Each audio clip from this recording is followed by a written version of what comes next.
Hello and welcome to Shifting Lanes Garage, your weekly live show slash podcast that gives you all the automotive news you really need to know. If we don't cover it, you don't need to know it. Don't listen to that. If we don't talk about it, it's probably because we haven't come across it just yet. But with me, we are back. We did take last week off. Kind of starting off with a few separate lies on this one. That's fine. We're here. Whatever we talk about is the most important thing ever. Watch the end. And before you start commenting on it, or even if you do want to comment it, I have no idea what's going on with Greg's mic. It sounds like he's in the echo chamber. Don't know. It's working. I can hear him, so we're just going to run with it. Hello. It's almost like it's not picking up that specific mic. Tap the top of it. No, the top of the mic. Yeah, it's not that mic. It's picking up your headset mic. Oh, what? Yeah. So we figured it out live and on the show instead of doing it before Nice. we actually went on the show. So your most prepared podcast of the year. Wonderful. Greg looks like he's auditioning for one of those vacant air traffic controller positions. Mm-hmm. At any rate, Greg, how you doing, buddy? I'm good. And I just changed the input, so it should be better now. Yes. And There we go. It would help if I actually looked at what I was going to do. So good job, me. also, good job on the audio and somehow changing your camera to 4 FPS. Yeah, I don't know what's happening there either. So wonderful. But it's still on the stream cam, so we're good. It's working, so don't touch anything. I'm Literally not touching anything. a damn thing. I'm only touching that microphone. I'm good. Hello. How are you? I'm very scruffy. We were just talking about it. No Shave November. So I got the neck beard. I've got the cheek beard. I've got the between beard. I've got the annoying shit that's right next to my mouth that I'm just like, this sucks. Can't wait for it to be over. Yeah. But I look like Mountain Man right now. So it looks great. What have you? You finally have an adult beard. It's good to see. I know. It's good. It's good to know that I can grow a good man's beard. Yeah. Bush light. Head for the mountains. Head for the mountains.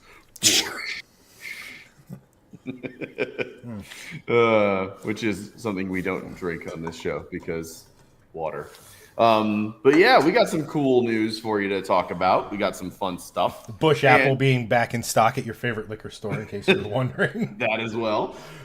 That was one of the funniest things last year. One of my buddies he works for a small liquor store chain here, and he's the wine guy for the chain. So he knows his stuff, but it's like the stupidest thing is that we can't seem to keep Bush Apple on the shelves. Which is the weirdest thing ever because apple beer sounds terrible. And I don't understand Bush specifically. That's odd. Maybe it's the cheapest apple beer, which sounds so... It's a sentence I literally never thought I'd say in my life. The cheapest apple beer. Who knows? I don't know. Maybe it's big with college kids. I have probably. No idea. But like buzzballs. we have a show that is going to be covering a wide array of topics from Honda to Audi, from Ram to Nissan, and a truck we can't get, but Great. kind of is befitting what we know and love about Nissan at this current particular moment in time. Yes. But Greg, Yes. what's our first topic? I say we start with Honda because they made a little sports coupe recently and brought back a very, very, very famous name, the Prelude. And there's news about that. And ever since it was announced, people were hoping that it would be this, maybe not like super sporty car, but at least sporty enough to be fitting of the Prelude name, right?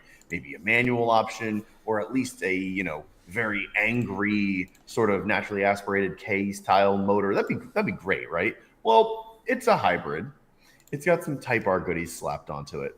And that's kind of it. It really could just be like a Civic hybrid coupe, but they slapped the Prelude name on it. They gave it a fancy body style. And lo and behold, we have a new Prelude.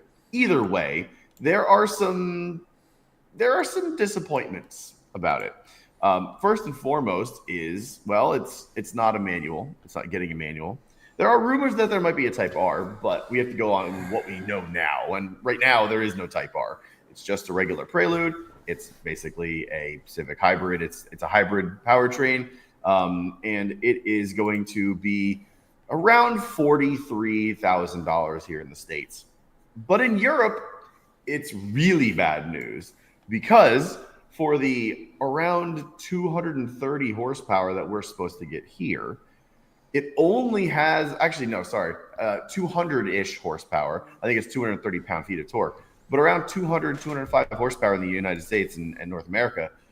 It's down 20 horsepower in Europe, and it's got 181 horsepower in Europe, which is, for a hybrid car, not enough horsepower at all. 200, quite frankly, is still down. But it's going to cost the equivalent of 52,000 United States freedom bucks in Europe. Sorry, how much? 52 grand in US freedom dollars. And I'm like, for this car that's 181 horsepower, that could basically be a Civic hybrid, that is a biblically stupid amount of money. And just like Europe's getting all the bad news about the car right now. It's down on horsepower. It's 10 grand more in USD than it would be here. And it's that sucks. Like, so far since the Prelude's been out, it's been nothing but bad news from an enthusiast perspective. But in Japan, everyone wants it, apparently. They got like 10 times the amount of orders that they thought they would get. They thought they would get like 200 or 300. They got like 3,000. It's freaking wild. But Chad, what are your thoughts on this? Like, what? It's strange to me that they have such a discrepancy between the European version and the US version in price. Like 10 grand's a lot for this entry level of a sports coupe, if you will. And the power being down is just it's a bummer to me for all of Europe. I mean, it's Europe. Who the hell cares? They've been look. Europe doesn't get the same level of horsepower that we get across the board, which I couldn't begin to tell you, but my guess is that because they insist on using the metric system, and this is how they're punished. But no, like if you look at like the Mustang over here makes 460, 500 in dark horse trim. It makes 10 to 20 horsepower less in European trim. I think that has something to do with just the way their emissions laws are, or what have you. But I mean, it's one of those things where the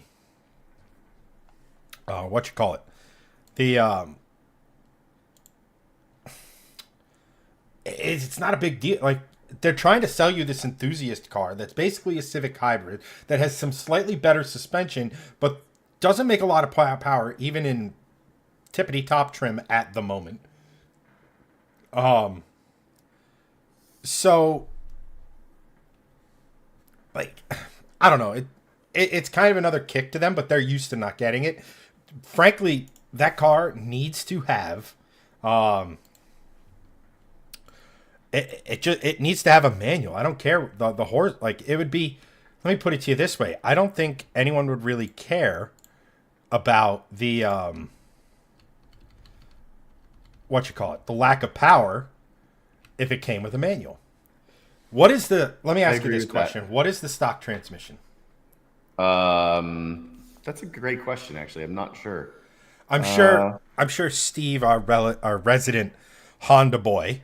That's BOI, in case you were wondering, can tell us exactly what transmission it has and why he loves it so much. Yeah, I'm not entirely sure.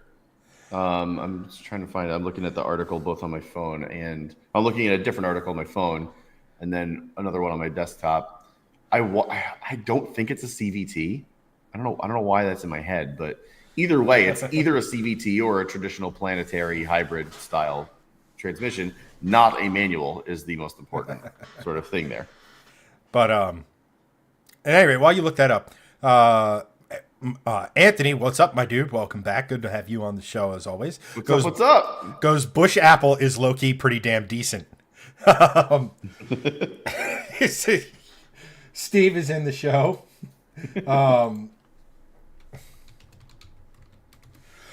Steve is in the show. He goes, I saw John Cena's post about the Prelude. They are paying him to say he loves it. English. Yes, English word, nice English words, Dr. Shakalu. yes. I mean, how do you know though? What, that he was paid to say that? Or that he's the spokesperson. that it was John Cena. Oh, he's the voice of Honda. Just like John Hamm was the voice of Mercedes for a while. Like the voice, but like in this video, there's nothing to. There's just an empty voice saying they like the Prelude. Yes, that's a tortured thing on You Can't See Me. I now understand where you're going. I did not pick up on it at first. I now get it. But yeah. At any rate, let's see here. Anthony goes $52,000 for a pig. Oh yes, sign me up. The sarcasm runs deep with this one. And Sean goes, I like the look of the new Prelude. In my opinion. That usually when you say I like, the IMO isn't required. Oh man, I'm just like shitting all over the people who are actually watching us. Good. This is smart. This is good. This is good businessing, Chad. Yeah. In any rate, I mean, it doesn't look. It looks just different enough to not be quote unquote a Civic. For my money, it doesn't look exceptional. No, but it doesn't look bad. But the thing is that it's all the rest of the stuff that lets the quote unquote Prelude down. That was always supposed to be the slightly nicer Civic that had a little bit more eye on performance, that had a little bit more eye on tech. But like, I'm sorry, if you're sub 300 horsepower and you're quote unquote little sports thingy-majigger, and no manual, what is it? Because to me, that's just not sporty. Correct. I agree with that. It's not. It is something that, and this is. I was thinking about this before we got on, and I'm like, at this point, I would rather they just not even make it. And the reason for that, for me, is like, yes, they want to resurrect the nameplate. Cool, I get that, but this is not what enthusiasts want. And I understand you're trying to modernize a car, and I'm glad that it is not another EV or crossover or what have you, that the nameplate has been resurrected for, again, in some wacky way. But at that point, if that's the what's the word I'm looking for here? If that is the compromise and like, oh, I guess it's fine since it's not a crossover or another EV for the name, like, then don't make it or call it something else, because this isn't a Prelude. It's not. A Prelude would be a lightweight, front-wheel drive, manual, fun little sports coupe. That's what a Prelude is. It's what it was. You don't have to use the same nameplate just for nostalgia purposes. And I get that that's why it's selling in Japan, and that's why they have so many more orders than they thought. But like, it's not enough orders for me to go ahead and just be like, oh, this is a really smart move by Honda. It's a couple thousand, 3,000-4,000 pre-orders. Cool. That's going to be the lion's share of the sales, almost probably forever, until they make maybe a Type R version, right? Well, here's the thing. Those are going to push the brand. The base models are what's going to push whether the car exists. Right. The Type R is good. Type R is good and all, but like. No, I get that, but here's the thing: they're not going to sell enough of them to really make a Type R, like noteworthy. Like the Type R will be noteworthy for enthusiasts. Nobody's going to buy it because that's just how these things go. Most people are going to gravitate towards the base model or the hybrid or whatever models they make for the base trim, right? Like you say. But to justify its existence with like, a couple thousand units a year, just don't make it. Or again, call it something else. It shouldn't be a Prelude. This is not a Prelude to me, quite frankly. It's the same thing with you harping on like the Mustang Mach-E. Like, it's not a Mustang. Call it something else. As a car, perfectly fine car. It's not a Mustang. Don't call it that. To me, this isn't a Prelude. Like, it just isn't. I'd rather them call it something else, or just not even make it. Like, it's not. This car isn't necessary. Just make a Civic Hybrid 2-door. The end. Like, that's like my argument here. It's not something that was really needed. If a Type R comes out, maybe I'll change my tune. But like, I don't even think a Type R is needed. If you're gonna have a Prelude come out, make it a Prelude. This isn't a Prelude. This is just a Civic Hybrid. Yeah, I mean, look, like, we can be those guys. Like, if there's no manual, there's no sense. I think this is more of a Prelude than the Mach-E is a Mustang. I just think Honda's usually not the ones to get the quote unquote enthusiast side wrong. Yeah, usually they get it pretty good. Even like a slow car, you can get with a manual or what have you. They kind of get it. Mm-hmm. I don't know. So look, here's the bottom line. It'll either sell, it won't sell. They'll make a Type R, they won't. I can't see them making a Type R because I don't think they'd want to cannibalize Civic Type R sales. Right, and they already have Civic Type R goodies on it anyway. They've already brought over the brakes and some of the suspension components. Like, what's the again? And if you're cross comparing something like this, and if it gets the Type R, the Civic Type R's motor, and if this turns into a Type R, well, this is basically a 2-door Civic Type R, which to me is a very interesting car that I would very much consider purchasing. But to your point, like, that would cannibalize so much of the Civic Type R sales. Like, what's the point? Right. It's just weird because back in the day, this is what Honda did. You had the Civic, then you had a Prelude, which admittedly was different, a lot different, Yeah. in a lot of different ways. Then you had stuff like the Del Sol, Yeah. Then you had stuff like the CRX. Like, they just took a Civic and made 9 million different variants of it, and they're like, here you go. Yeah. I don't know. I could honestly see this thing eventually just sort of slowly devolve is not the right word, but slowly like slip into being a JDM only vehicle. Because the Japanese market can the Japanese market carry it enough as a JDM only model? I have no idea. Yeah. But it's just one of those things where, I mean, I sort of nothing the small Hondas to begin with. I understand there's a fervent fan base for it. I understand you get all fuzzy and ghibli over the Type R. I understand Steve worships at the altar of VTEC twice a day. It's just, for me, it's just, I don't know. I'm not saying they're bad. I'm not saying people shouldn't like them. I'm not saying, you're an idiot for liking them. All I'm saying is that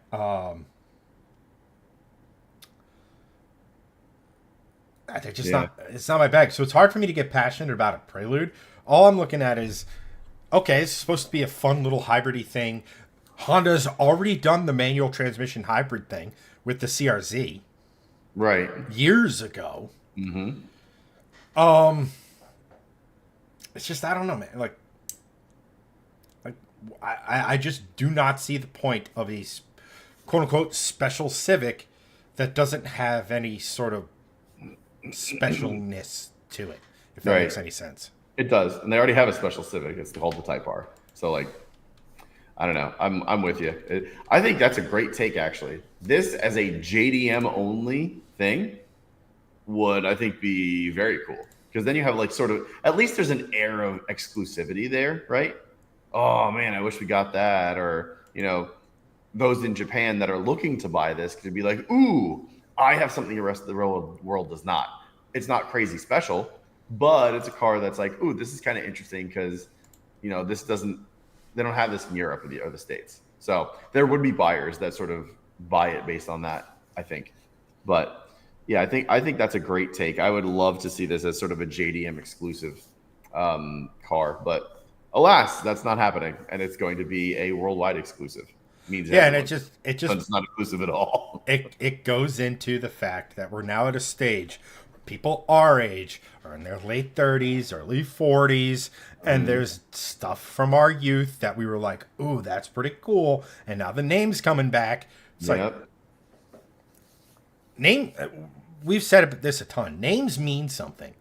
Yeah. So when you put a Mustang badge on something, that means something. Right. You know, the badge means something. When you call something a Prelude for Honda, that means something. Yeah. And it's not the same level as Mustang, but it does have nostalgia to it, and there should be some meaning behind Well, it. it's more the meaning behind the name, right? Like if they did a Type R, and the Type R was like 30 horsepower and an appearance package, people would be pissed. Yeah. Like that's not a Type R. Like that would be their Type S, right? It's like Or the SI. middle version, right? Or SI, yeah. Like I could see this getting an SI. I think that would actually be great. This thing with like 250 horsepower, potentially a manual, doesn't have to have one, but like 250 horsepower, a couple more Type R goodies, maybe the wing or something like that. That'd be cool. I think that would be a much more interesting prospect. But again, we'll have to see what happens. But I know you said like who cares about Europe, but like I do feel a little bad because 52 grand for this that sucks. Like who's gonna buy this? 52 grand can get you a really nice BMW that's 2 years old. That's a brand new car. Like Right. Well, over something like that, nobody's gonna buy that or cross shop this. Generally speaking, though, in Europe, cars are more expensive.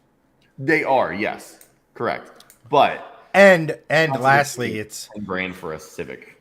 so I was gonna as we transition topics, I was gonna do a reel last night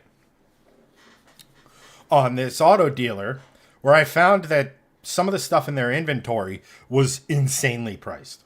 And trust me, there's a connection coming soon.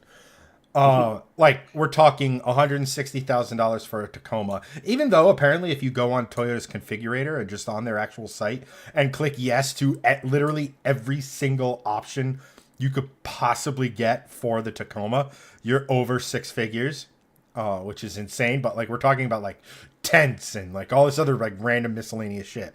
Yeah.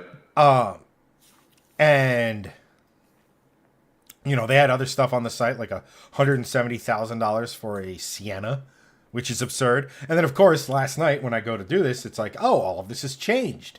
Apparently, the listings on Toyota's site from this dealer haven't, but like the dealer's website changed. So I was like, well, shit, I can't really do I can't do a reel on this because if someone goes to their website, it's going to be like, this guy's a moron, right? Or this isn't true or whatever. But it did get me thinking, like, as you go through the creative process and stuff like that, it did get me thinking. And it's like one of the reasons we're seeing such ridiculous, like insane increase in pricing for new cars is a fewfold. We won't get into like the politics and that sort of stuff, or we won't get into, people just want tech, so we're just going to make the tech part of the base car, and that's going to cost X, Y, Z more. What happened? We've all known the dealer markups, right? For enthusiasts or cars that people want, right? We saw it with the Supra, the Corvette, all these different the new Z.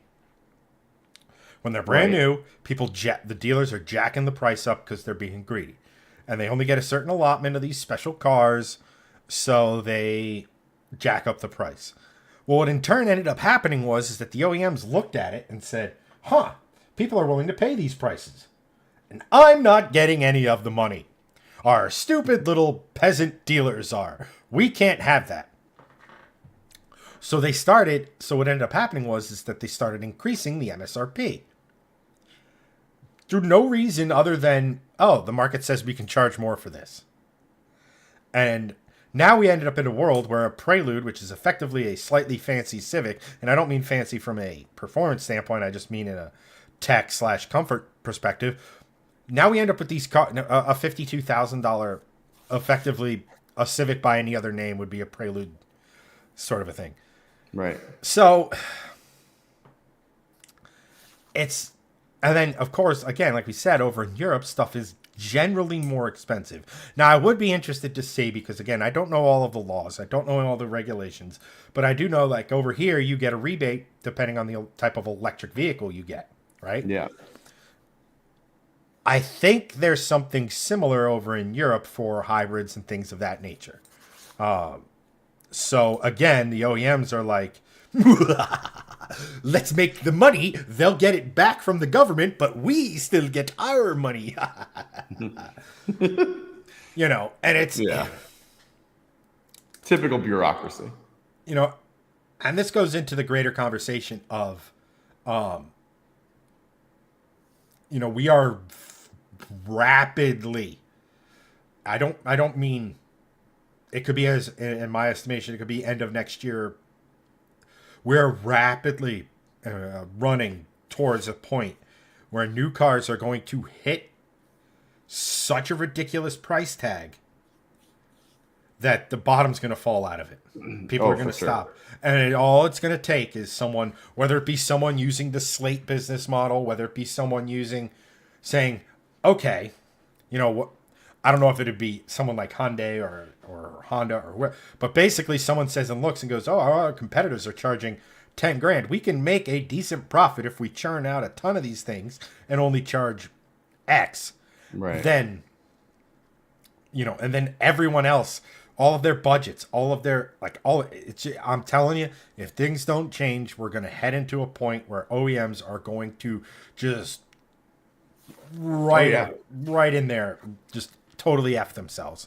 I 100% agree with that. I think, you know, there was a great reel I saw yesterday or the day before about if the next 30 years are like the last 30 years, here's what the prices are going to be for things. Now, this is literally just a linear average. It's not like, you know, it's doing the exponential thing. So it was a reel for shock value, but these are the numbers based on their calculations. The average price of a new house, the average price of a house would be $1.6 million.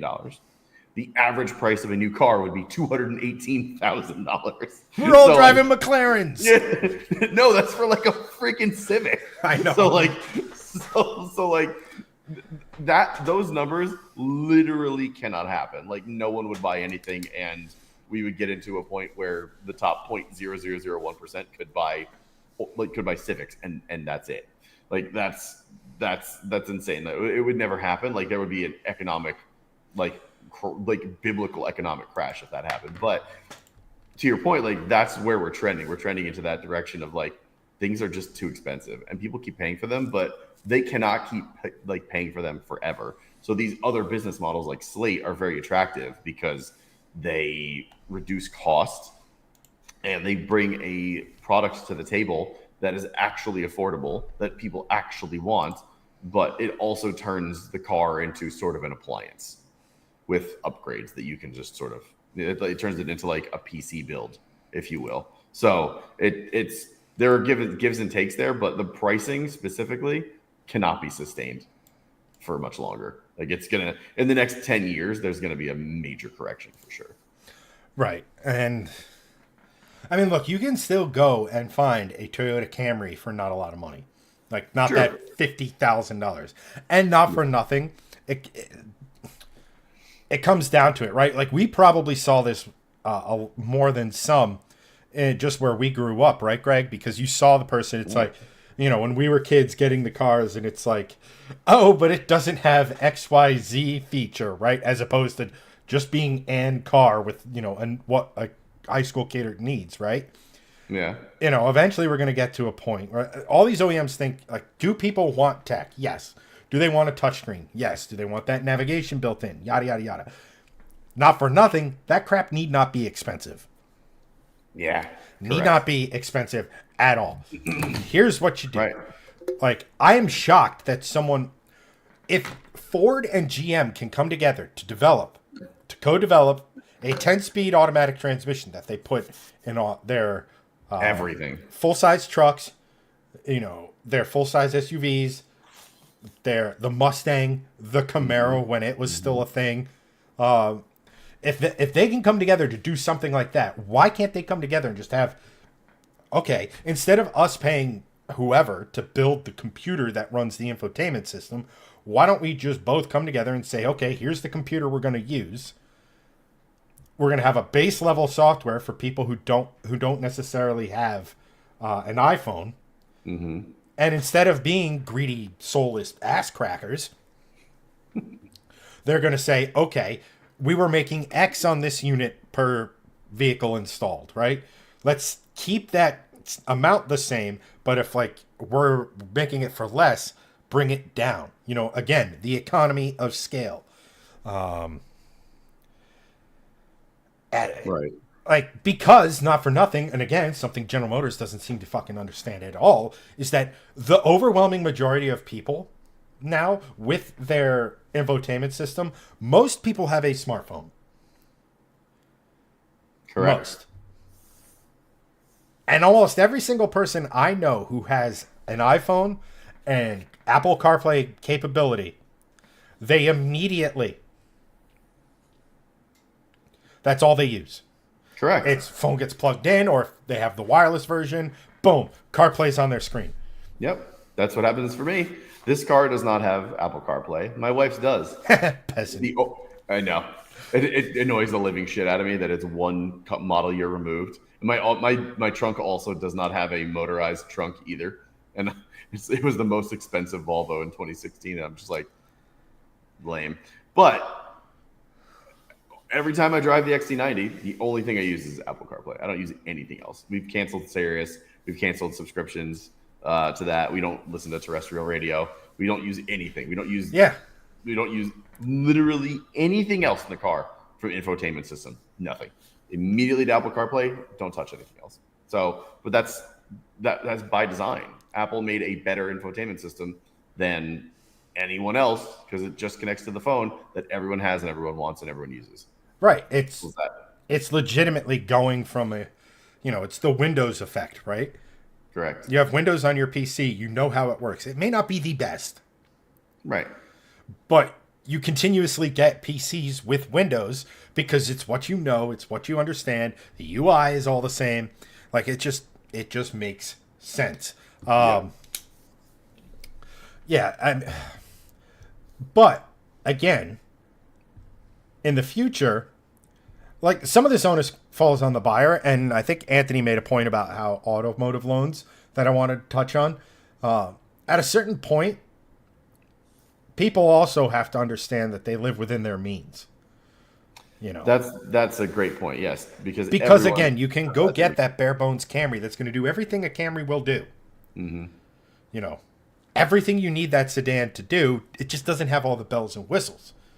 And now with the fact that we used to talk about when we were looking at sports cars, supercars, maybe collector cars, about the 100-month loan, which isn't because you can't afford the car. It's because you want to be as little cash into what you hope is an appreciating asset. Right. So if, let's say, you buy a car all in and the purchase price is $100,000 and you only have to put in 10 over the life of whatever your loan is, and that thing appreciates to 150, well, you've still made the 50 or, that 50 minus the 10, you've still made the $50,000 on the car. Right. But your out of pocket has been severely reduced. Yes. Now, people can get 72 to I think even 80-month loans on a Corolla, on a CRV. Yeah, which no one should be doing. And that is not being able to afford the car. Right. That goes into a whole, is it a quote unquote predatory sales tactic by the dealerships? Sorry, I know this conversation has absolutely nothing to do with the title and description, but it is an interesting conversation. And anyone who knows this show knows we do rabbit holes. Yes, we do. So, and I've talked to a lot of people who work in car sales, or people who used to work in car sales, and all this. And when Greg comes in to buy a car, they want to know what your budget is.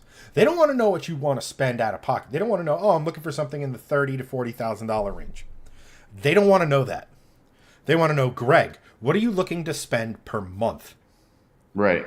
And then they put you in a $70,000 car at 82 months or whatever. Right. That's why you never negotiate on the monthly payment. You always negotiate on the final value of the car. And then next thing you know, let's just do it this way. Next thing you know, you're in an 80-month loan, and that's quite literally almost 7. It's 6 2/3. Mm-hmm. That's almost 7 years you are tied into a vehicle. Not to mention the interest you're going to pay on it. It's going to take you 4 years just to pay off the interest. Correct. Before you even touched the actual value of the vehicle. Right. You're basically not paying towards principal for more than half of the loan of the car. Right. And it's insane. And I know, and I tell people, and here's the other side of that. If you're like, just give me the longest loan possible, I will pay X amount per month over just to finish the loan early so it looks good on your credit. But here's the dirty little secret about your credit. If you pay off a loan too fast, it hurts your credit. Yep. Now, I'm not saying if you pay off an 8-year loan in 6, it's going to hurt your credit. It's more if you pay off an 8-year loan in 2 years, it's going to hurt your credit, which I think is nonsense, but whatever. I'm not a financial advisor. I took finance in college, and I was a jock, so someone else did a lot of the heavy lifting for me there. But but yeah, Steve goes, I feel personally attacked. I don't know why. Be careful. I'll have Mongo delete you from chat. Don't actually do that, though. By the way, Greg, yes. Shifting Lanes news that anybody watching is maybe one person of interest. We now have moderators. So that's right. If you need something deleted, just ask Mongo. Mongo Shango. Nope, the Blazing Saddles reference. Oh, that's right, yes. He's literally going to punch out those horrible, horrible comments like Mongo knocked out a horse. What a great movie. So yeah, I think long story short here is just be careful and don't get into loans that are a bajillion months long. And also don't buy the Prelude because it's a Civic. Yeah. Yes, long story short, auto loans and Preludes. Be smart with both. Yes. Do you have chat up, Greg? I don't, but I can. Okay. Steve goes, one moment, please. Steve goes, I did see the hoodies pop up and down for a moment. Am I having a stroke? You did. As you can, to more of our more regular viewers, you'll know that the layout below me and Greg has changed slightly. So yes. On the visually, so like when I see this on different mediums, whether it be TV, computer monitor, my phone, I like to adjust while it's live. That's what you saw. And Sean, I'm shocked you admitted it's a Honda, but Sean goes, I have Android Auto in the mid-90s Honda. Interesting. All right, now that Greg has chat up, I'm going to go grab another beverage. I will be right back. All right, outstanding. Hello, everyone. It's the me show now. So, how y'all doing? Everything's good. I think Steve says in chat what I'm paying for my Honda. Chad Kennedy. Steve, did you get into a loan that's way too long? You shouldn't be doing that. You shouldn't have done that. He's just a boy. You should not be getting into giant loans. Giant loans are not good, just in general, period. Especially on older cars, because, well, you're getting into a very long loan on an older car that's going to potentially be less reliable. So, not great. But I'm curious to see what you said. Don't give specifics of it because we don't need to get into like crazy specifics. But what is the length of your loan? I'm curious to see what that is. Don't give me anything more than that. Sean goes, to be fair, the Android Auto is a portable tablet thing. Still, you have an Android Auto tablet in an older car. Kind of nice. Hi, Sean. And hi, everyone. Now that I actually have chat open for the first time ever, like a good streamer. But the Android Auto as a portable tablet in an older car, genius move, quite frankly, because you get modern tech in an older car, which is kind of nice, and you're able to go through. Does it go through the infotainment system, and can you like play it through the speakers, or is it just like a tablet and you have like a portable speaker that it plays through? I know sometimes they don't really sync very well. Yes, credit was effed at the time from COVID pandemic. I gotcha. I mean, look, I will say one thing: you shouldn't be getting into long loans like that. It's really not good. Credit aside, it's just not good to be getting into a 7, 8, 9 year long loan on a used car, an older used car specifically. But if you need a vehicle to survive and make money, I mean, you got to do what you got to do at some point. And I think that's a great part of the topic that we didn't discuss. Sorry, I'm just responding to Chad on our side chat. I think it's a great part of the topic we didn't discuss is part of these loans is that it's giving people an opportunity to get cars that they didn't have the opportunity to get before. So, Steve is a good example of that, to be able to get a car to, not necessarily survive, but to be able to, get to work, do your job, blah, blah, blah. So there is a benefit to the long loans in a certain way in that sense. However, it's also still dealers taking advantage of people that should be getting into a cheaper car, but giving them the opportunity to be in debt more, which isn't great, right? So that's sort of just what I'm like. That's sort of just what I'm like getting at here. The transmission blew in the Jeep, and I was done investing into it. Yeah, I do remember that for sure. I just didn't realize it was such a long loan on the CRV. But long story short is, if you can avoid it, avoid it. If you got to do it to get shit done, and exist, do work, make money, then you kind of got to do what you got to do. Sean goes, it takes over your Bluetooth and forces all audio through its own tiny speaker. So that's not great, but it's better than not having it, I would imagine, because, it's just excuse me, I'm going on 3 hours sleep. It's better to have that technology in your car than not, I would imagine. And you should look into a portable speaker, like a JBL, because I bet you could take it, put it in your cup holder or on your seat next to you, and connect it to that Android tablet. I bet you could run that, and it'll actually be better than that small speaker. Yes, Steve, I do want to know the APR on that loan, because I'm sure it's ridiculous. I just buy absurdly high mileage cars. It's my way of cash for clunkers. Yeah, Sean definitely. That everyone kind of says, the most economical thing is to buy an EV or buy a hybrid. And Chad and I always talk about this. Like, the most economical thing and most environmentally safe thing you could do is buy an old car and keep it on the road, because those resources are already out of the planet. So don't buy the new one. Buy a 250,000 mile F-Series pickup and run it into the ground. Just that will be better for the environment in the long run. The end. Yes, because it will eventually return to said environment. Correct. In 100 to 200 million years, it's going to be liquid hot magma anyway. So all of it just does this. It goes back into the earth at some point. So just let it be magma. It's fine. Let it happen. Apparently Steve's APR is 14%. Goo! Excuse me while I Adam Sandler a bit. Goo! That is a very high APR.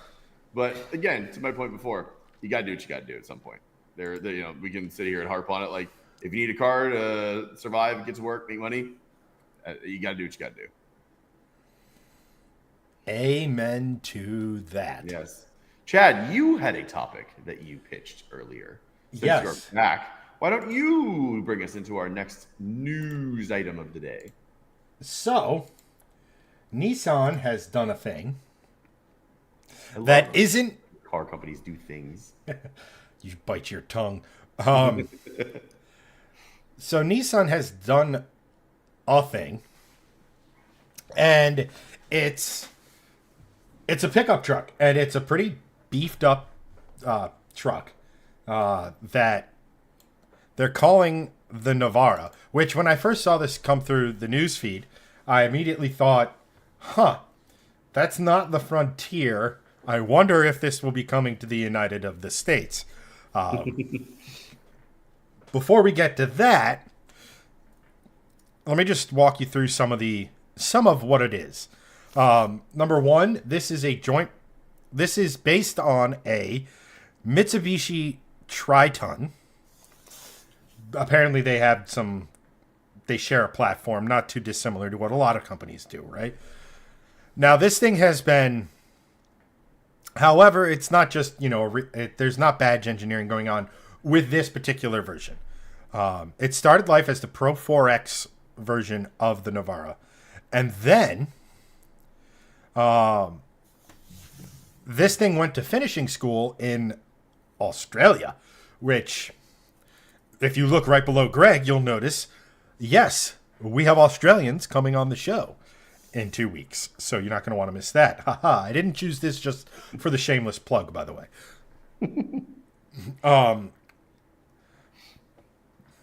According to the article, the 4th gen Navara underwent testing in Australia, where the local company Premcar worked on the suspension to ensure it could handle a wide range of tasks. They evaluated everything from urban and off-road driving. Wouldn't that be rural and off-road driving? Yeah. Although it's Australia, so they might actually have urban off-road. Australia. And basically, and from the truck stuff to like towing, operating with a full payload, all that other sort of stuff. It does look really good. It is jacked up. It does have big meaty tires on it, which is all well and good. It can tow 7,716 pounds. Oddly specific number. Let's do 7,717 pounds. Up, it broke. Why not just round it, down to or whatever. However, this is a cool Nissan that we'll never get, unfortunately, because as the article continues, in Australia, Nissan will sell all Navara flavors with a turbo diesel 2.4 liter engine, making a whopping 201 horsepower and a girthy 347 pound-feet of torque. Now, the whole reason I wanted to bring this up was we looked at the guy who built the Xterra not that long ago. Oh yeah. And my question is, this is single-handed proof that Nissan is actually capable of taking an existing model from a different OEM entirely, and making it cool. So why the hell are they insisting on throwing random stuff at us, including a near $100,000 Armada? I mean, it's a great question. Why? Look, I understand that trucks like this are a niche brand, or it's like the sports car, right? You're never going to build a company selling only a sports car and survive. And to those of you who say, I think you can, manufacturers have done that for years, I present to you what moved Porsche into this century. The Cayenne. Yes. Ferrari went from, we will never build an FUZ, an SUV. I love a fuzz. FU vehicle. FUZ. And so now they make the Puro Sangue, the purebred. It's an SUV, like Italians. Across the board, Aston Martin makes an SUV, regardless of how it may or may not be an abject failure. Right? So, Right. but with stuff like this, this is the type of stuff that builds excitement in the brand. Let's say you come out with the new Z, which Nissan did. Then you come out with something for the Frontier. Okay, that's pretty interesting. And you move it down the road. Now people are like, hey, maybe I can't afford that, but the normal Frontier should be pretty cool, and it looks like it can handle off-road stuff, so I could put a lift kit and knobby tires on it, and I'll be 70% of the way there. You know,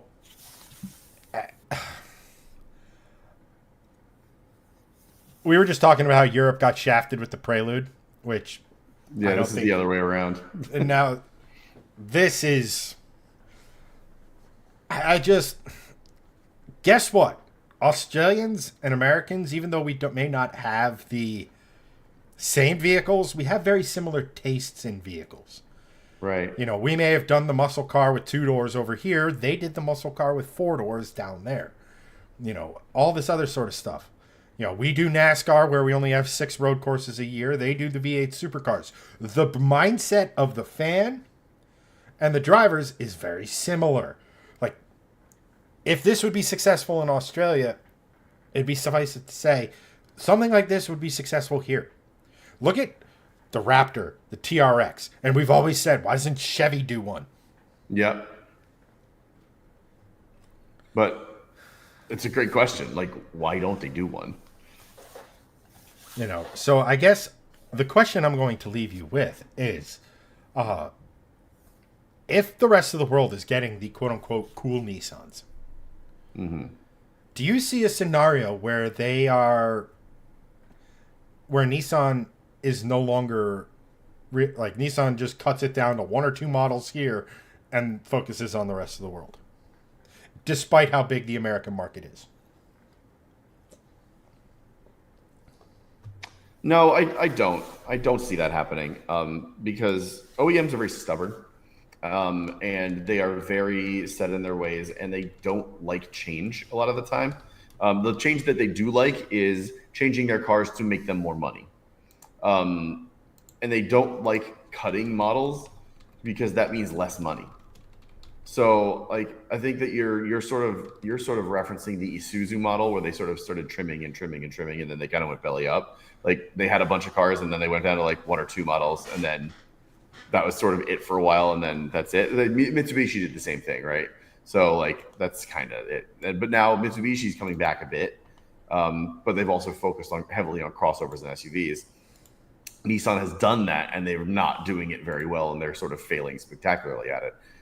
They're still selling cars, but like it's not the same. I don't see them trimming down. I think they're still making enough money and they're still selling far too many cars to even consider that. The Rogue still sells between 200,000 and 300,000 a year in the US. So like I don't see them not that they would axe the Rogue, but that model is enough for them to be like, let's continue to try to revamp the whole lineup and fix the company as opposed to just trim it down to bare bones, in my opinion. In other markets outside of the US, I see that as a more likely scenario. So like South America, Africa, potentially. But again, I don't really know the sales volumes there. I would imagine it's far less than Europe, Asia, those sort of markets. But either way, to answer your question, no, I don't see Nissan doing that. I do, however, see Nissan failing over the long in the I don't long see run. them doing anything like that. Their sales would say that they should continue to, but I also see them failing.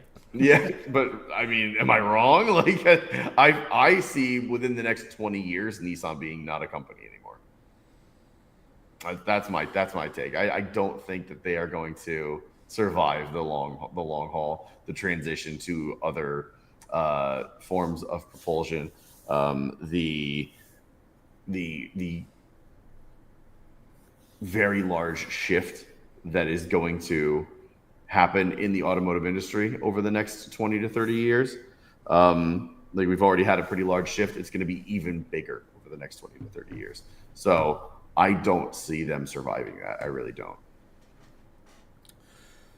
I mean, like we touched on earlier with the pricing of vehicles and all this other sort of stuff, there's a very real chance that we end up that we're headed straight like that. Your likes of Nissan, Mitsubishi, a couple other manufacturers that we may not see coming are going to be the canaries in the coal mine. Right. Or they're going to be the market disruptors. Right. Like, if someone at Nissan had half a brain, they'd sit here and say, okay, cars are getting way too expensive. We can't sell a bunch. What if we just made stuff really, really inexpensive? And number one, that would justify the fact that we haven't really touched the technology of our cars in ages. Right. Number two, again, it goes back to economies of scale. If you're just... The cost to retrofit a factory to build the new model is pretty extreme. If you just make a really good model that you had the foresight to say, let's make sure that we see where the trend is going. So let's just call it the new Altima. I know the Altima has a stigma attached to it, mostly because their drivers can't. But say you went and you made a all-new Altima, but you had one eye. You go, okay, we're going to have provisions in the chassis that we just have the machine stamp out, right? Like a lot of these sheet metal panels. We're going to have, just like the P1 platform for Volvo, right? The Right. C30 didn't have all-wheel drive, but it had a transmission tunnel because the other P1s had all-wheel drive. And they just Right. made one floor. Right. Do that, but have the provision for, say, I don't want to say necessarily an all-wheel drive model, but maybe you have the all-wheel drive model that you can sort of stilt up and it becomes your crossover. Then you have provision for electric and hybrid. You don't put it in the car, but you make provisions for that hybridization, this, that. Tech, again, just bare bones, simple thing. Audio, like the infotainment system stock in my in the Equinox is ridiculously simple. But it works. Right. And it's easy to use. Yeah. And that will trump everything over the long haul. You know, but you have provision. So maybe the space you put for the computer is X. Well, maybe you go 3X in the space that you put that in for, let's just say, hypothetically, there's a new creation and you need the space and you don't have, that way you don't have to necessarily redesign the entire dashboard. You've already built all of this stuff, all of this forward thinking to where now that all they have to do is just keep stamping out the same thing and then insert new technology here. Right. You know, nobody's going to the McLaren style suspension in an everyday commuter car anytime soon in something that's going to be affordable, so you don't even have to worry about it. Simple McPherson strut up front, trailing arm rear suspension for an everyday car. Boom, print it. Yep. And if there was, and then you price it in such a way, and as long as you don't go insane on the styling, I think that's where a lot of manufacturers get in trouble. You see it, whether it be BMW with the buck teeth, whether you see it, like, just go down the list. Almost every manufacturer has a car that it's like, probably should have stepped away from that design for like 5 minutes before just sending it to production. Yeah. You know, or whatever, and you just go conservative, and you become. How did Hyundai, with how shit their cars were, get a foothold here? Right? I mean, remember it Hyundai was 15, 20 years ago? Yeah, it was a 10-year, 100,000-mile warranty. Like, okay, we're going to stand by our product. We're going to fix it if it breaks. But they made affordable cars. Also correct. With that, Steve goes, they need to bring back manuals and much less CVTs. I got a newsflash for you. Bringing back manuals will not move the needle in any appreciable way. Yeah. As much as I want to sit here and say that the Honda Prelude is dog shit for not having a manual, it's not going to move the needle. Right. They made the sales play, which is what car companies do. You know, We I'm want not the manuals talking to come about, back. I'm We're not gonna talking, sell.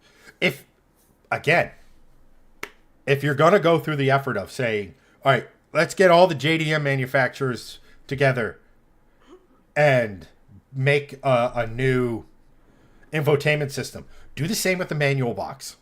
Do the same with an automatic box. Again, you're spreading the cost out over more than one manufacturer. That's the sort of stuff that's going to bring the cost of a vehicle down. And the next thing you know, if you're going to go out and have to spend 50 grand on a Honda Civic and the Nissan Sentra or whatever the new version is 35, and you have, and if aliens came down from outer space and like, what's the difference? Why is this one more? And they go, well, it's Honda. They're more reliable. They have a reputation, blah, blah, blah, blah, blah. Good, yeah, but is that it? Is that worth $15,000? Yeah. Especially if you back it up with that 10-year, 100,000-mile warranty. Because, again, we're talking about these stupid car loans that are going on.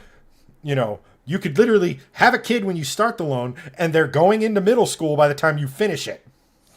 You know what I mean? That's ridiculous. So it behooves the auto manufacturer to sit here and look at that and say, okay, if we give these people a guarantee that we will stand by our product long after even the longest of loans,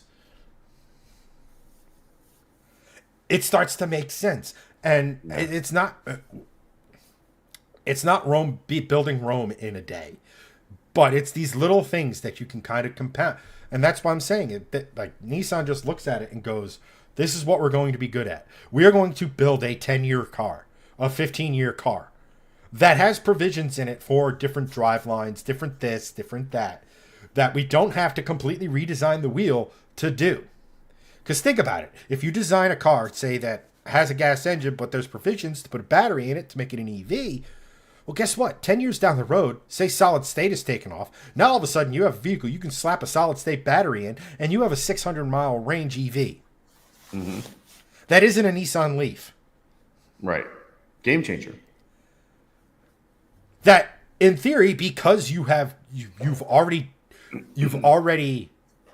accounted for the expense to a certain degree, that car is going to have more range for less than whatever anyone else comes out with. I'm not saying auto manufacturers aren't doing this, but I also don't trust Nissan to make the right decision because they haven't in a long time. Correct. Yes. So, a decision that they made that's good is this truck. mm-hmm. Unfortunately, it's not going to the U.S., which is a bad decision. However, it's pretty cool, regardless. And at least car companies are still making cool shit.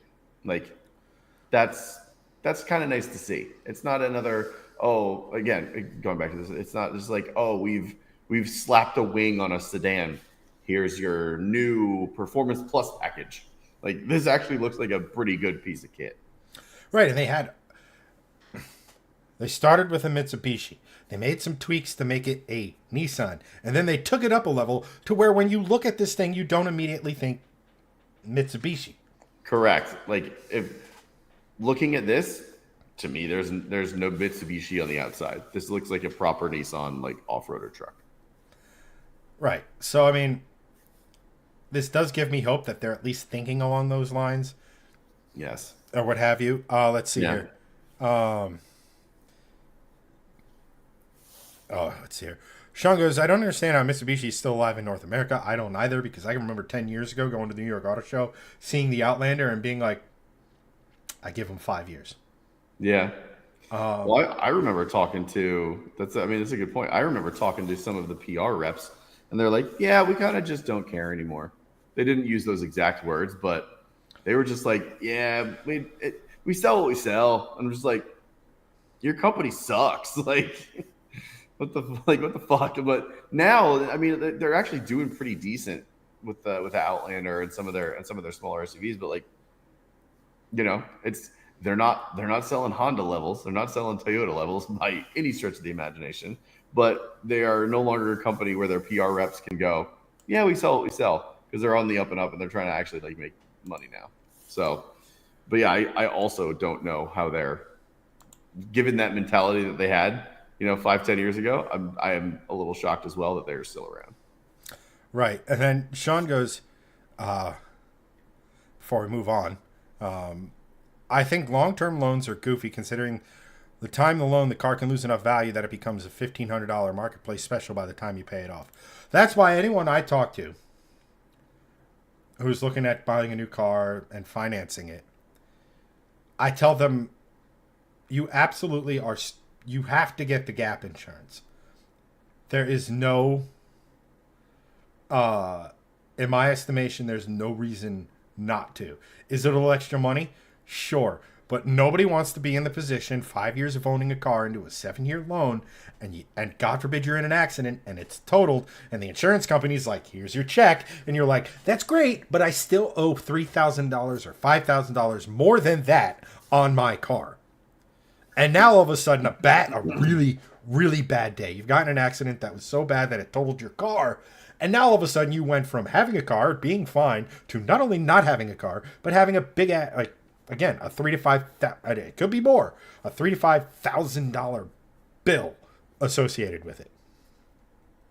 So that hinders your ability to go out and buy another car and the whole thing just spirals. So if you are buying a car and you are financing it, get the gap insurance. It may make that payment a little more per month, but it is 10,000% worth it. Because in the worst case scenario, it protects you. I'll even go one further. The gap insurance I have on my car is as such to where if God forbid something were to happen to me and I am no longer of this world, whoever I list the car to go to, like, let's just say it's my Mustang, and let's just say hypothetically I'm feeling generous, and I go, in the event of my untimely demise, Greg gets the Mustang.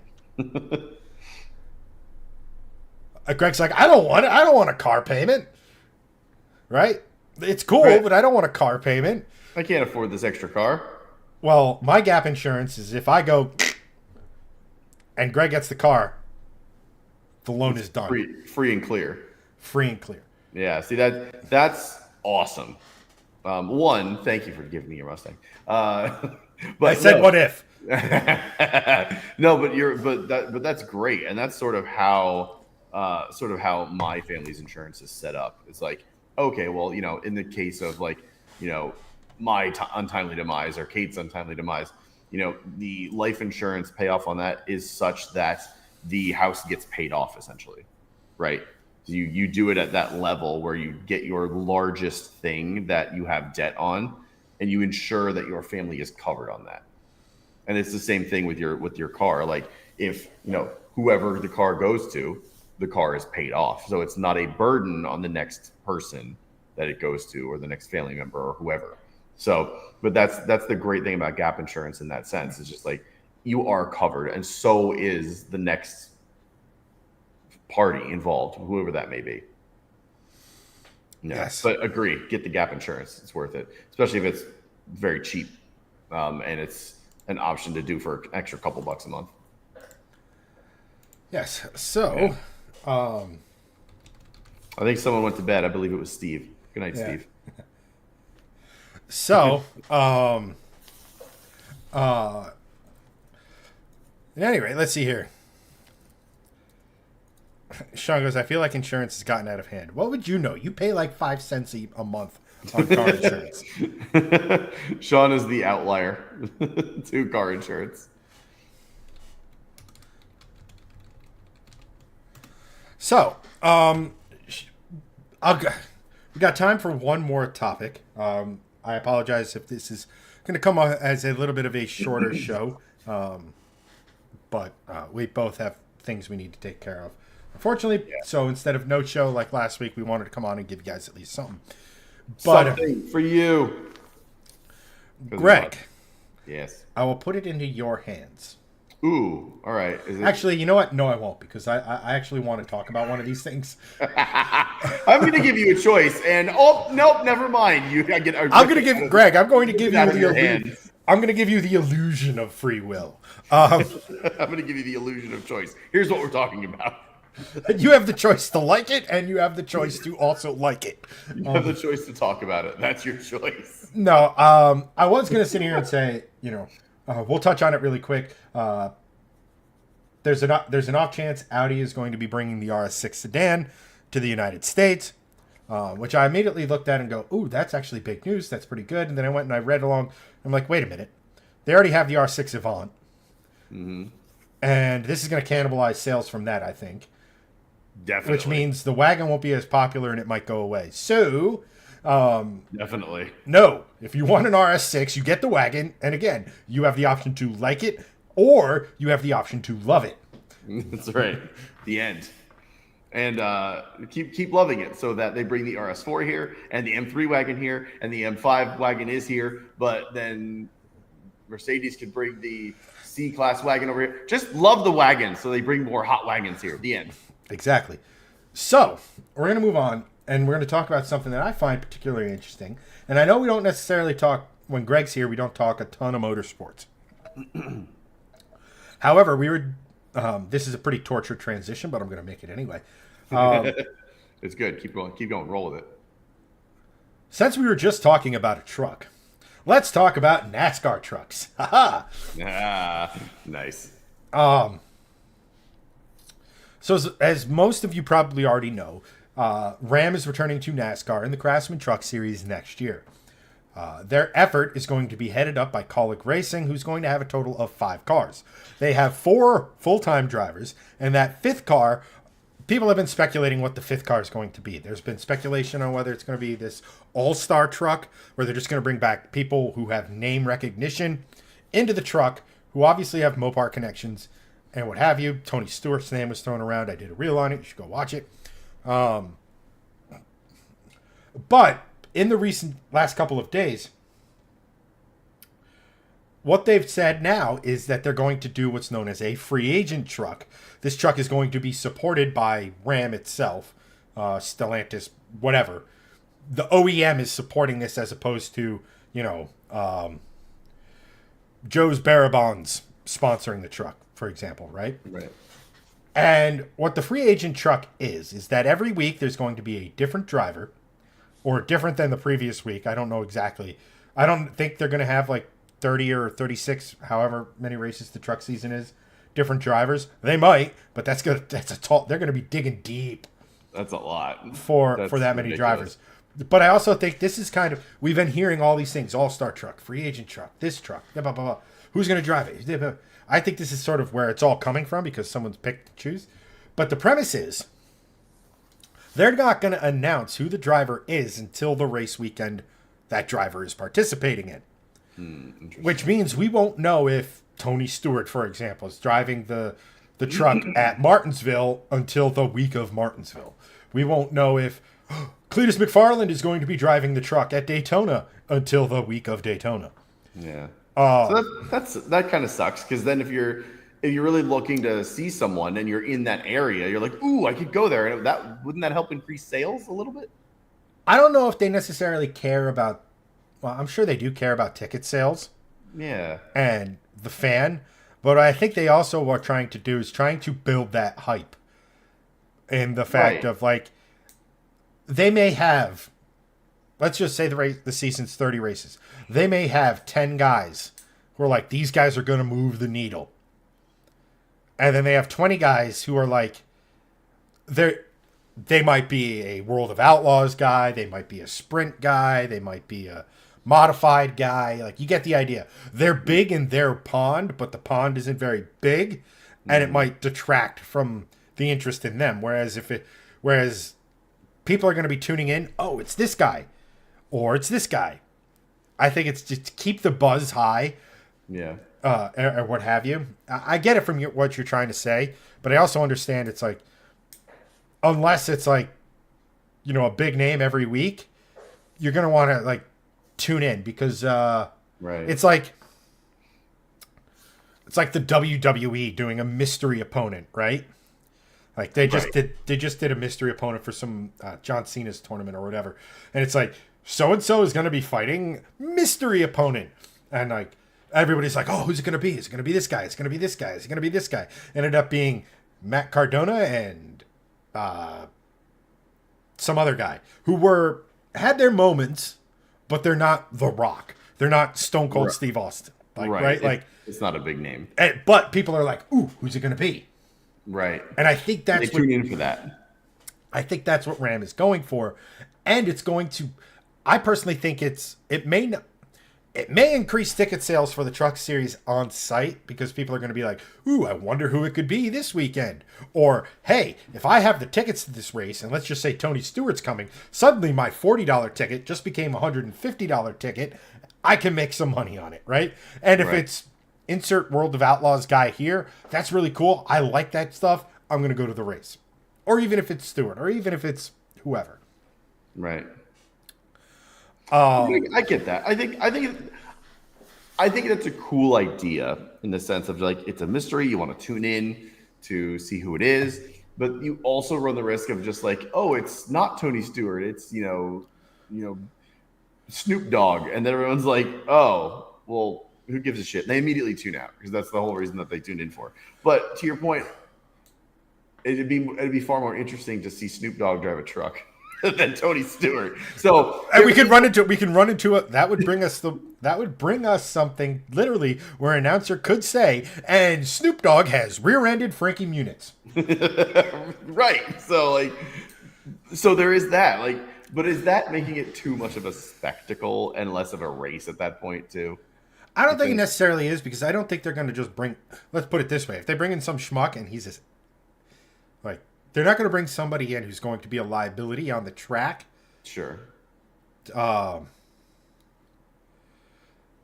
I think honestly, if they were smart, what they would do is for Daytona, they would use a big name and say, "Hey, here's Cletus," or "Hey, here's Tony Stewart," or "Hey, here's Casey Kane," or whoever. Right. It's like, ooh, they ain't messing around. It's Daytona. And then you did something similar for the second race at, I think it's Atlanta.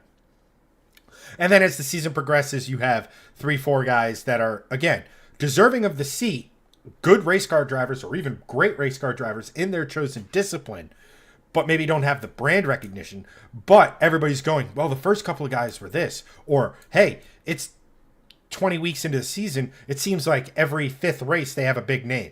So it could be a big name. So it's that could be that kind of grasps onto people. Yeah. That I like. So for you, and I will, how do I put this? I'm going to ask you 2 questions.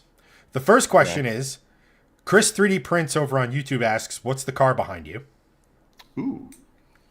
Do you want me to answer that, or do you want me to hear both questions first? No, answer that question, and I'll give you the second one. So the car behind me is a 2016 Volvo V60 Polestar. It's my daily driver, and it's a lot of fun. That car is also that car also has its own playlist on the channel if you want to check out what Greg has done or done with it or etc. Yes. That's not a shameless plug, but I don't want. They're fun videos to watch. They're fun. They're interesting. The car's surprisingly quick. Yeah, it sounds really good. There's a dyno video. Go watch that. Yes, where Greg makes an impressive amount of chicken powder. At any rate, I won't spoil the video. But yes, the second question is, I don't care if you think it'll happen or not. Mm-hmm. In a perfect world, your dream scenario, who would you like to see behind the wheel of this truck? And as a bonus, if there's a specific track in mind you would have for that. Well, definitely a driver in mind. I would love to see Max Verstappen behind the wheel of this truck. Only because current Formula One champion, 4-time world champion. There's no denying he is arguably the best driver in the world, especially because of what he did in the GT3 race. Mm-hmm.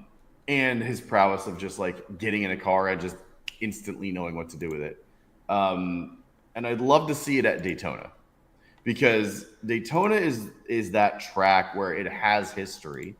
Daytona is very tricky because it is not specifically the Daytona Oval. Obviously, I'm talking about. I'm not talking about.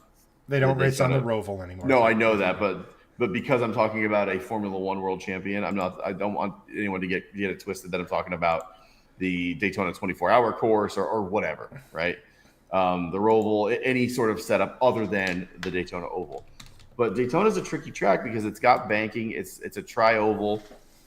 It is an interesting track, and it just for the distance involved, for the endurance involved, it's to me it's one of the trickier tracks in NASCAR. Even if with people have raced on it for many decades, they sort of know it at this point. But it always seems to have a mind of its own every year in different ways. So I feel like Daytona, Max Verstappen in that truck would be very interesting, and I think that would be very cool. So here's the thing. I had a feeling you might go in that direction. Yeah. So here's the funny thing. So, do you remember how SVG came to NASCAR?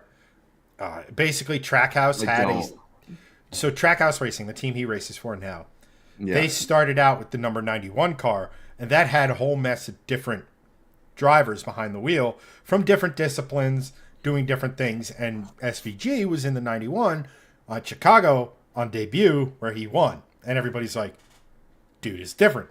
All the other drivers were like, yeah, but pretty good. But, SVG won. It's like, okay. And that sort of springboarded his NASCAR career to such a degree that they actually bought him out of his V8 Supercars contract so he could get to NASCAR a year early. Right.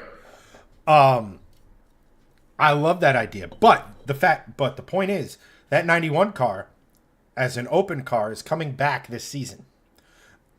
And I'll give you one guess as the rumor who's going to sponsor that car. Oh, sponsor. Oh, Red Bull. Yeah. I was going to say, given who we're talking about, that makes a lot of sense. Well. And you're also drinking one. I also had one earlier today, so it's in my brain. So, there's some connective tissue there. Right. The thing is, the only reason, would Max want to do it? I don't know.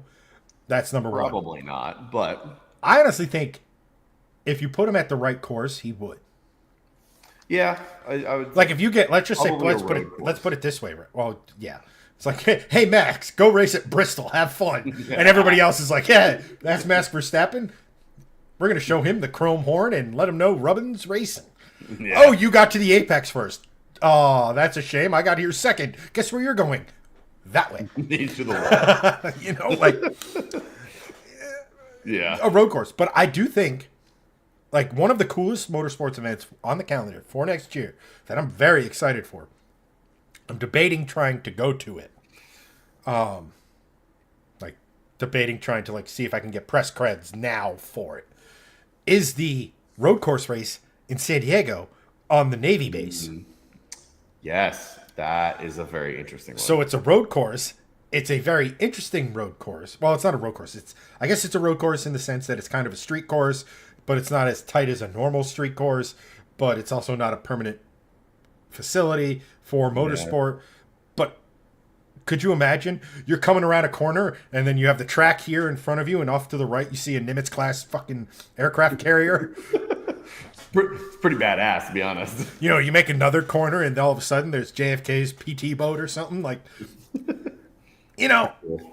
that's a race that has a lot of interest and intrigue and like this. Yeah. It could tickle Max's fancy.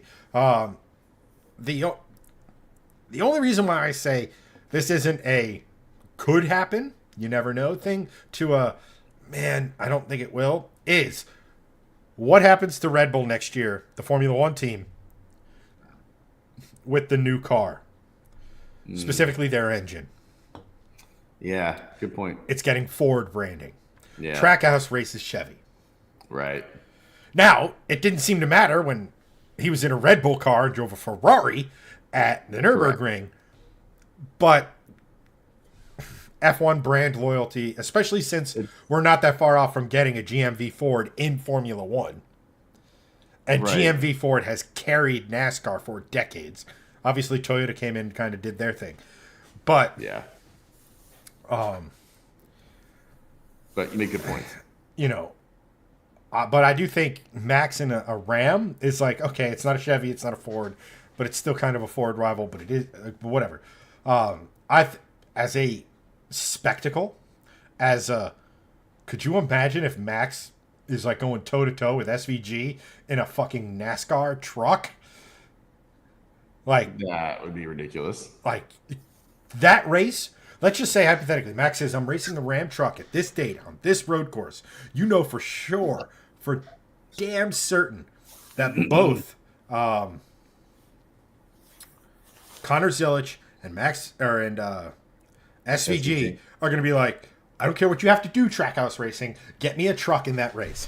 Yeah, 100%. Right? And that would make the truck race arguably a bigger, actually not arguably, probably would make it a bigger event than the Cup race, which 100%, opens up a whole other can of worms. Right. That also being said, I tried to think about this, and there's a couple of names that came to mind that I think may actually have a really good chance of actually happening. That I kind of was like, I'd love to see Leah Block. That'd be cool. You have Travis Pastrana, who has driven in NASCAR before, but also isn't a regular. So coming in, again, a name that kind of moves the needle and stuff like that. Obviously, Cletus's name is going to be attached to this car every single week. Mm-hmm. For sure. Every single week. I don't know if he'll actually be in it because I think he got a very big wake-up call at Bristol in the ARCA cars. And to sit here and say that he's in a truck car after only 3 or 4 races in an ARCA car, and that's the sum total of his stock car racing experience. Yeah. I'm not trying to shit on Cletus. I'm just saying that's how he would think. That's how Greg Biffle, who's his mentor, would sit here and say, hey, it may not be the best idea to do it this way. Right. It may be. I don't know. But And Greg Biffle's a guy you want to listen to. He's been in the show for a while. right. Yeah, exactly. So guys like that, Formula One drivers, Kimi Räikkönen is another one who has NASCAR experience. Right. That I think would be hilarious behind the wheel of that. Yes, very much. Yes. He was my first thought, and then as I thought about it for the next couple of seconds, I'm like, no. I love Kimi. Kimi's one of my all-time favorites, but Max would be the right choice there. A guy like Scott McLaughlin, who races an IndyCar but also has the V8 supercar links. Yeah. And to even extend further on that, how about one of the V8 supercar guys currently? Yeah. That's also a good shout. It's like, hey, wait a minute. This SVG guy was pretty good in V8 supercars. And then he came over here, and it took him all of 5 minutes to kick the shit out of everybody on a road course. Right. Let's get more of those guys into it and see what happens. Yeah, to that point, a rally driver, like someone like Sebastian Loeb, who's arguably one of the best drivers of all time. So the possibility, that's what I'm saying. So many people. There's so many different possibilities, and that's why I go back to, and I think it's a good place to kind of wrap it up, is the Sean goes, the NASCAR Camry is slightly absurd. It is slightly absurd, however, it exists where a Camaro does not anymore. So, and this all goes back to the fact of if you keep it a mystery every week, it's going to have interest every week because again, if all you have to do is pop this guy in, holy crap, they're going with this guy or this girl or this.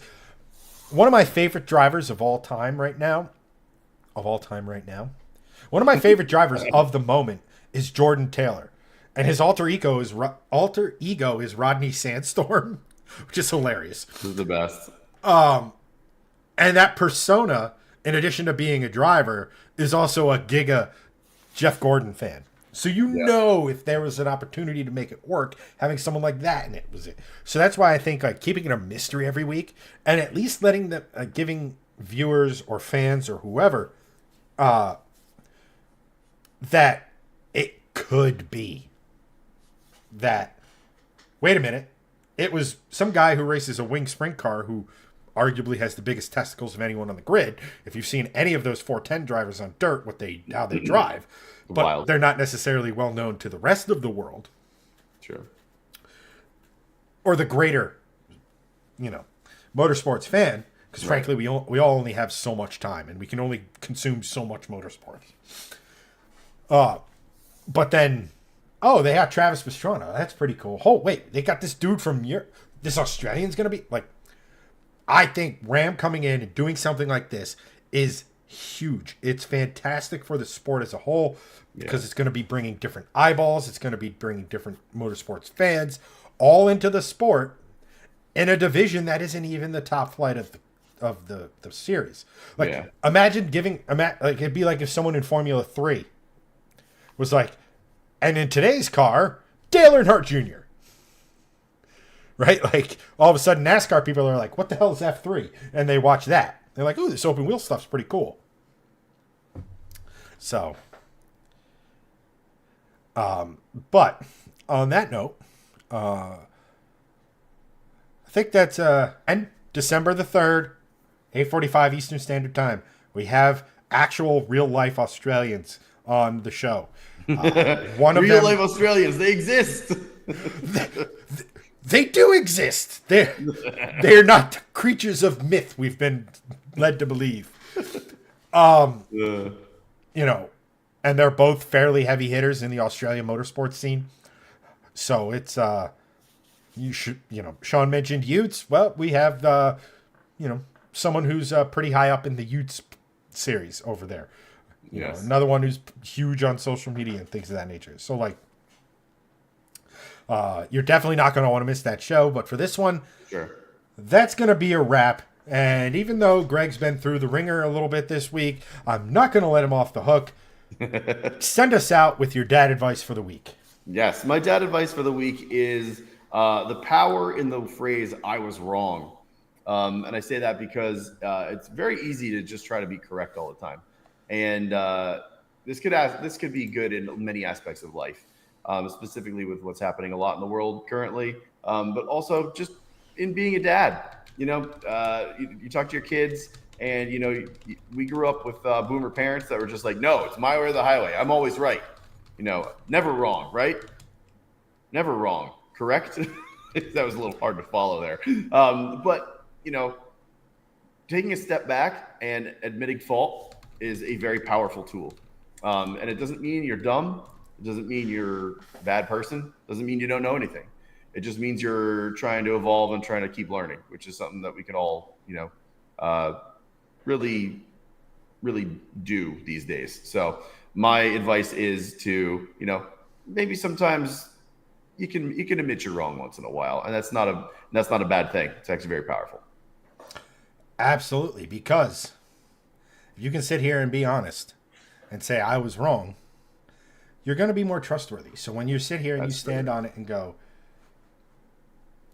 I believe, or this is this and this, right? Well, if you never say I'm wrong, people are never going to want to have a conversation with you. Yeah, they're never going to believe you either. And if we don't have conversation, we do not progress as a society. So damn straight. But on that note, that's going to do it for this week. Thank you to everyone who watched. We had quite a few on early in the stream. Appreciate y'all. Thank you to Mongo for being our new moderator. Can't wait to unleash the full power of the Mungo.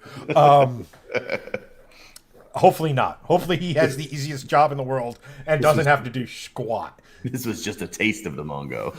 Also, Mongo, don't get drunk with power. All of a sudden, like, where are all of our comments? Everyone has been banned. The entirety of Facebook has been This is banned. just a one-on-one stream now. Dance monkeys. That's good. But we will see you guys next week. Yes. And we